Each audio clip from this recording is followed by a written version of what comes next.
Student fees can be a large burden on students' pocketbooks every semester, but many students like Blake Irizarry aren't sure exactly what they're paying for when they pay their fee bill. I actually have no clue. I just know I pay it, got to come to school. I mean, hopefully technology fee goes towards the computers, but that's about all I know. For those of you who are wondering where your money is going,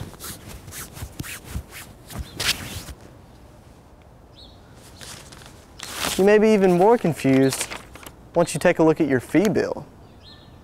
At first glance, students may find themselves asking, what is an academic excellence fee? Or, does the technology fee actually go towards computers?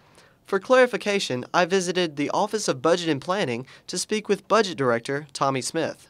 There's the tuition, the academic excellence fee, and the operational fee are what we call the general fund tuition and fees for the institution. They go to support the core of the institution. The other fees you'd have to go into, for instance, if you click on the required fees link, and it'll give you all, it'll itemize in all the individual fees.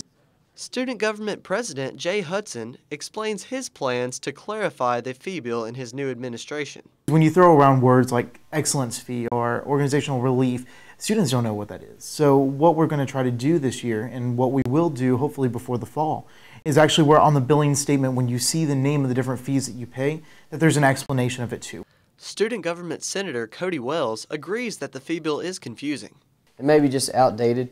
You know, maybe at one time they were named something for a specific reason, and over a period of time, what the funds are being used for may change, but the name of the fee itself has not been changed. Student government is allotted $2.20 per full-time student. 20 cents of that comes from the women's mass transit fee, and I really don't know exactly what the women's mass transit fee is. It is a $1 fee, and 20% of that $1 comes to the SGA account.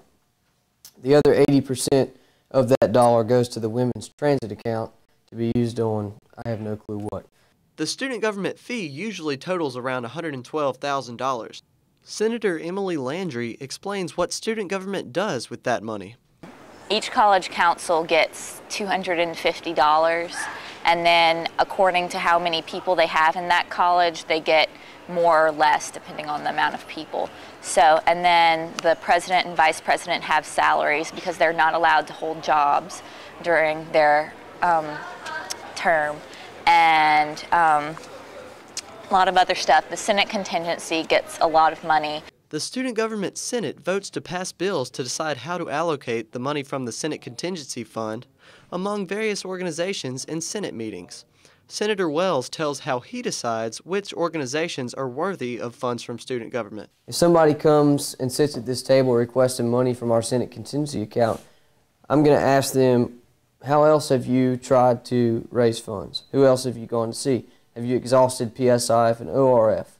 Have you solicited private donors? Does your organization charge an association fee? And so we get all that information, and we also ask, what is your organization requesting funds for? What are you going to do? Are you contributing anything back to this university with these fees that we're about to allocate to you?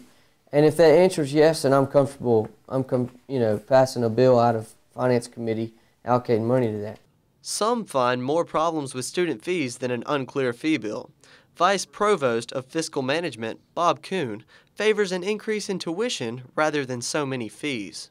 What you'll hear is we'd rather have tuition, the student would rather have a tuition increase because if they're on TOPS, it's going to be covered by TOPS.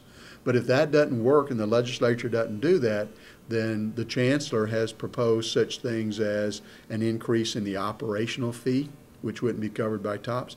The chancellor's even mentioned a flagship agenda fee. Student Government Vice Chair of Finance, Cody Wells, agrees. Anytime that we're in need of money somewhere, hey, we can raise money through a fee, and we won't have to go down to the Capitol and deal with that hassle because nobody down there is going to vote for a tuition increase. That's not politically expedient. Whether fees are raised or tuition is raised to offset the budget cuts, the fact remains that the fee bill needs to be clarified. For Tiger TV, I'm Jordan Walden, Eye on LSU.